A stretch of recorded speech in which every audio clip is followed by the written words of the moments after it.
اپنے عفو درگزر کا، اپنی رحمت کا، اپنے فضل کا مستحق قرار دے دیتا ہے۔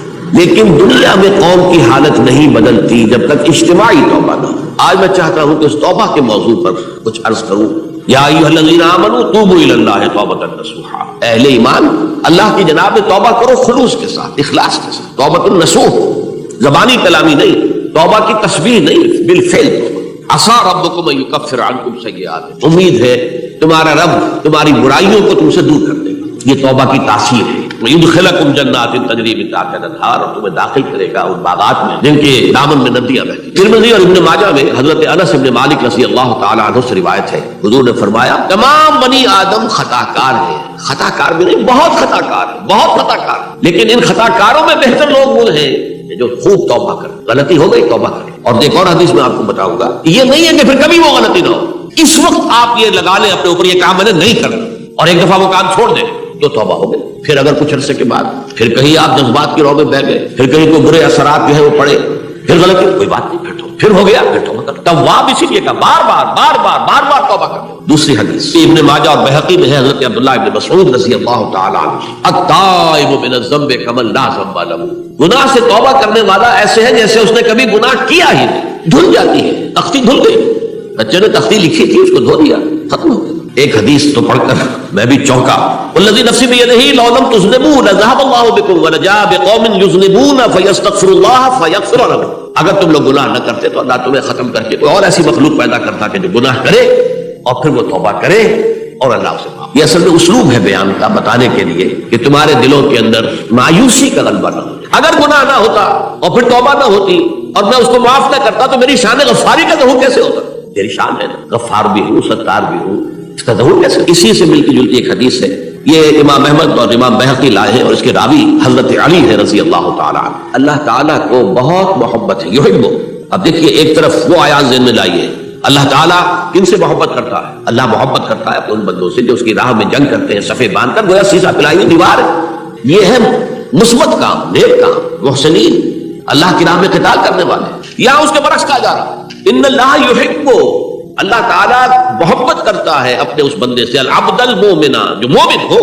اس کی ایک اور بڑی پیاری حدیث آئے گی، المفتن التواب، جو بہت فتنوں میں مبتلا ہو جاتا ہو اور پھر بہت توبہ کرتا ہو، مفتن التواب، لیکن ساتھ ہی پلٹتا ہو، رجوع کرتا ہو، پھر اللہ کے حضور میں حاضر ہوتا ہو، پھر معافی مانگتا ہو۔ اللہ تعالیٰ کو اپنا ایسا بندہ بہت پسند ہے۔ تو بہت حدیثیں میں نے ان میں سے کچھ چنی ہے۔ ہمارے بعض واعظ ناصح وہ بھی کسی شخص کو روکتے رہے، برائیوں سے روکتے رہے، نہیں رکتا تو کہیں غصے میں آ کے اللہ تجھے کبھی معاف نہیں کرے گا۔ یہ کتنا بڑا جرم ہے، اس کا اندازہ کیجئے اس حدیث سے۔ تم میرے بندے کو میری رحمت سے مایوس کر رہے ہیں، کتنا بڑا جرم ہے، اس کا اندازہ کیجئے۔ یہ مسلم شریف کی روایت ہے، عن جندب، حضرت جندب رضی اللہ تعالیٰ عنہ سے، ایک شخص نے یہ کہا کہ خدا کی قسم اللہ تعالیٰ فلاں شخص کو کبھی معاف نہیں کرے گا۔ اس پر اللہ تعالیٰ نے یہ فرمایا، یہ کون ہے جو میرے اوپر حکومت کرنے والا آ گیا، جو میری طرف سے حکم لگا رہا کہ میں کبھی معاف نہیں کروں گا، کہ میں فلاں شخص کو کبھی معاف نہیں کروں گا۔ قد غفرت لفلان، اس کو تو میں نے معاف کر دیا، واحبطت عملہ، اس شخص کے تمام اعمال میں نے ضائع کر دیے کہ تم نے میرے بندے کو مایوس کیا۔ یہ ہے جرم کی انتہا۔ تو توبہ کی دعوت دیتے رہو، توبہ کے لیے لوگوں کو آمادہ کرتے رہو، توبہ جو ہے اس کے لیے ترغیب دیتے رہو، اللہ تعالیٰ معاف فرمانے والا۔ اب آخری حدیث سنا رہا ہوں، یہ تو بہت ہی عجیب حدیث ہے اور متفق علیہ، یہ بخاری اور مسلم دونوں میں۔ حضرت ابو سعید الخدری رضی اللہ تعالی عنہ جو ہے وہ اس کے راوی ہیں، حضور نے فرمایا کہ تم سے پہلے جو امت تھی بنی اسرائیل، گویا کہ ان کا ذکر ہے، اس میں ایک آدمی ایسا تھا جس نے 99 قتل کیے تھے۔ اب آپ اندازہ کیجئے کتنا بڑا گناہ کبیرہ ہے قتل۔ قرآن مجید میں آتا ہے اگر ایک انسان کو بھی ناحق قتل کر دیا گیا تو یہ ایسی ہے گویا کہ اس نے پوری نوع انسانی کو قتل کر دیا۔ اس نے 99 قتل کیے۔ پھر اس کے بعد یہ ہوا کہ اس کے اندر توبہ کا جذبہ پیدا ہوا، تو اس نے پھر سوال کیا، لوگوں سے پوچھا کہ زمین میں رہنے والوں میں کون سب سے بڑا عالم ہے؟ اسے بتایا گیا فلاں راہب فلاں جگہ پر ہے، وہ بہت نیک ہے، بڑا عالم ہے۔ وہ اس کے پاس آیا، انہوں نے کہا دیکھیے راہب صاحب، میں نے 99 انسان قتل کیے، اب مجھے یہ بتائیے کہ میرے لیے توبہ کا کوئی امکان ہے؟ اس نے کہا نہیں۔ اس نے اس کو بھی قتل کر دیا، اپنی سینچری مکمل کر لی، مطلب 99 کے بعد ایک کی کسر تھی، اس کو بھی قتل کیا، 100 پورے کر لی۔ پھر اس نے پوچھا کوئی اور، کوئی بڑے عالم انسان ہو؟ پھر اس کی رہنمائی کی گئی ایک بڑے عالم شخص کی طرف، تو اس نے وہاں جا کر کہا کہ میں 100 انسان ہلاک کر چکا ہوں، قتل کر چکا ہوں، میرے لیے توبہ کا کوئی امکان ہے؟ کیوں نہیں، 100 قتل کیے تب بھی کیا، توبہ کا راستہ دروازہ کھلا ہوا، جب تک کہ وہ گھنگرو نہیں بج رہا،